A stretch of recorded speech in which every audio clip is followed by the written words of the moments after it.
Oi, gente, tudo bem? Hoje eu queria falar um pouquinho com vocês sobre o livro branco da Han Kang, que é um recente lançamento aí da Todavia, eles lançaram acho que em outubro, e é o terceiro romance, modo de dizer, né, dessa autora a chegar pra gente no Brasil, e da mesma forma que os outros, ele dá assim uma dopada na cabeça. Eu vou explicando conforme vocês forem ficando aí, se vocês ficarem, né, para entender. Mas é um livro que as pessoas eu acho que vão querer comprar. E por isso também eu tô gravando esse vídeo para ser a pessoa que vai dizer para vocês não fazerem isso.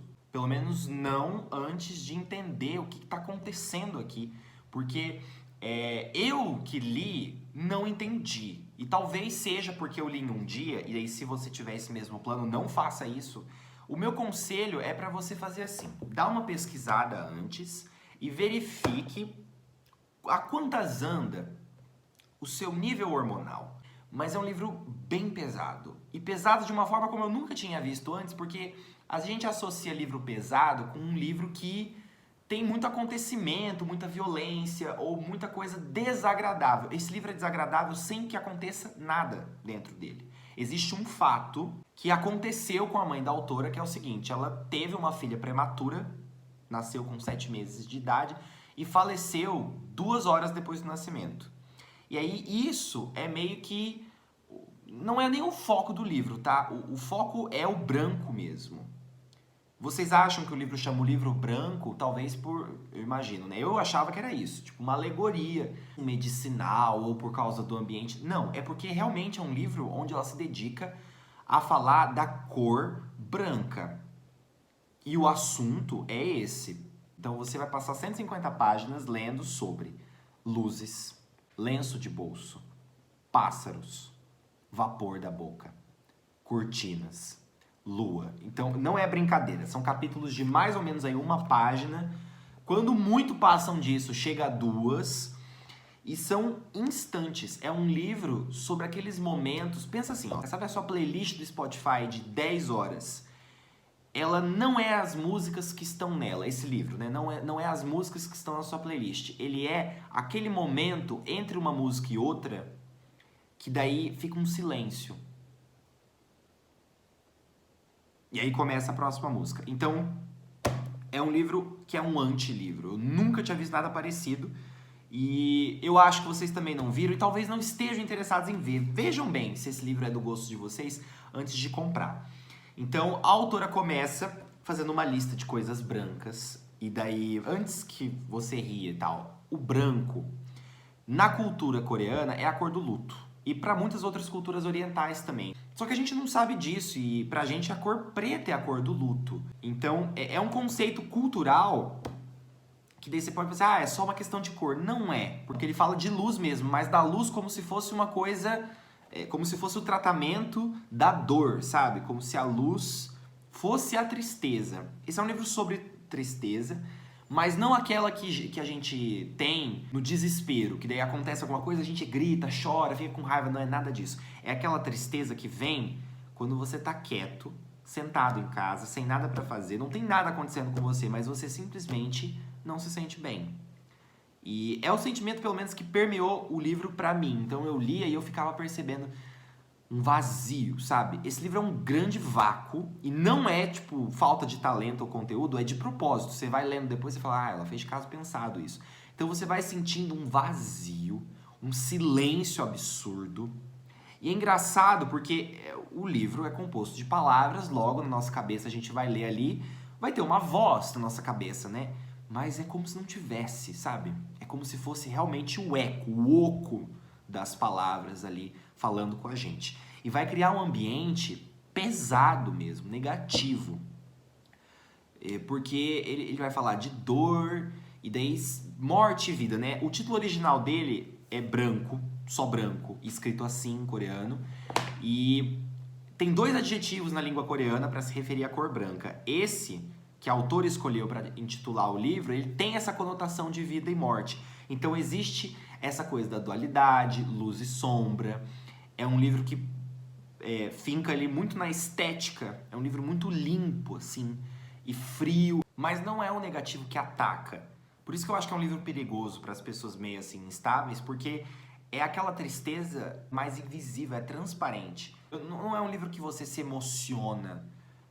Não é um livro de personagens, tem gente ali, mas aí você vê, não tem ninguém com nome. Até pra falar dela mesma, às vezes ela fala em terceira pessoa. Você percebe, tipo, isso é pra ser ela, mas tá escrito, ela fez isso, não eu fiz isso. Então, tipo, cria um afastamento dela mesma, sabe? E depois você lê o pós-fácil, que daí tá junto com o livro, você não sabe que é pós-fácil, você só vê porque daí criou uma ruptura com o resto do texto. Ela diz que emprestou a própria existência para essa irmã dela que morreu, para escrever esse livro. Então, é forte, sabe? É o livro mais difícil dela. E não é ruim, assim, não é um livro que eu sei que, do ponto de vista técnico, ele é ótimo. Inclusive, eu até tô pensando em dar 5 estrelas para ele. Mas eu não tive esse envolvimento, assim, essa conexão que geralmente eu tenho com um livro. Eu tive um estranhamento profundo. Eu terminei de ler meio assim, sabe? A cara de voo perdido. E eu acho que isso é bom quando isso acontece, porque é uma leitura diferente. Você nunca fez nada parecido. Então eu sou aquela pessoa que vota a favor da zona de conforto furada, de você sair dela o tempo todo, de não criar uma zona de conforto, e quando você cria, tá na hora de sair. Então eu recomendaria essa leitura só por isso. Mas não venha, tipo assim, me culpar depois, caso você leia e sinta, assim, muita frieza. É meio metálico, sabe? Uma coisa muito... Não sei dizer. Porque é um livro simples também, não tem nenhum tipo assim, floreios. É poético, tem muito estilo. É um livro chique, assim, sabe? Não sei explicar, não. Mas o conteúdo em si mesmo é meditativo, é uma coisa densa.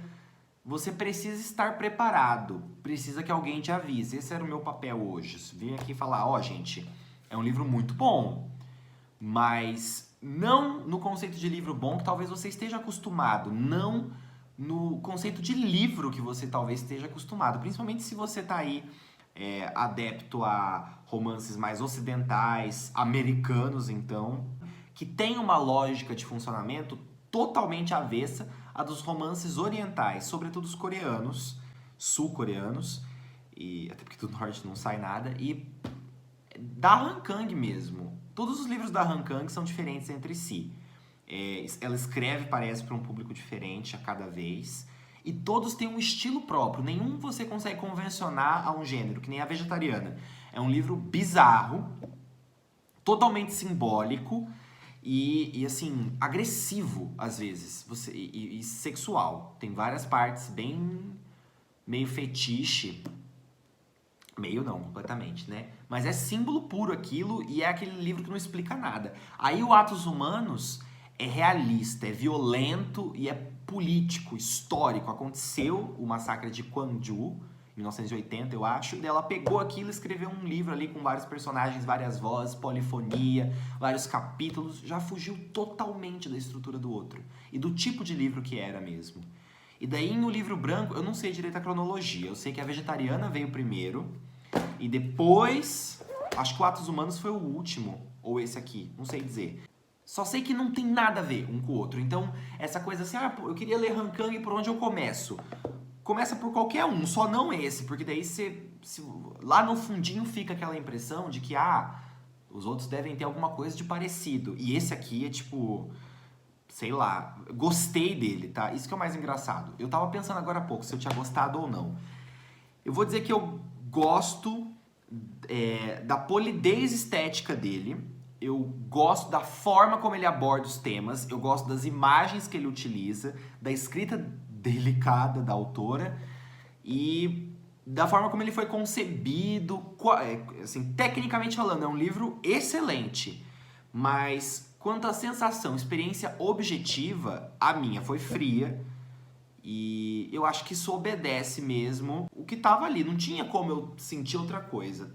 Tem esse momento ali, né, da mãe perdendo a filha muito cedo e então existe essa conotação de tristeza que é mais vívida nessa cena, mas nas outras, assim, só vai perceber mesmo quem fizer uma leitura mais atenta, porque pode ser mesmo que você leia esse livro mais rápido até do que eu, e aí você passa por tudo e fala, nossa, eu não senti nada, não achei nada, é um livro pra mim só ruim mesmo. Tem gente que achou isso. Eu li umas resenhas, a galera só achou despropositado ali, uma versão mais sofisticada daqueles livrinhos da Rupi Kaur, poesia de Instagram e tal. Porque ele é um livro que lembra a poesia, ele lembra o conto, o microconto. São capítulos que parecem esses arroubos criativos que a pessoa tem. Eu tenho muito isso, que daí me vem uma coisa na cabeça, daí eu escrevo, e daí aquilo fica assim, sei lá, umas 4 linhas só.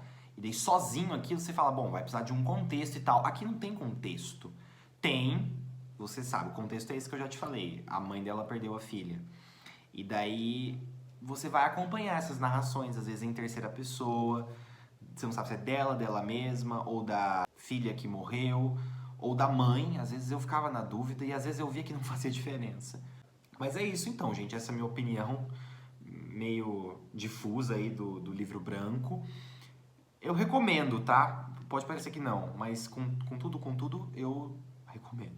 É um livro novo aí para você experimentar novas possibilidades de leitura e blá blá, sem precisar recorrer ao tóxico.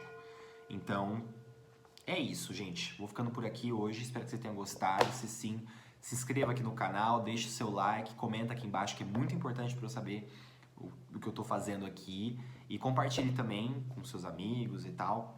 E é isso. Até mais. Tchau.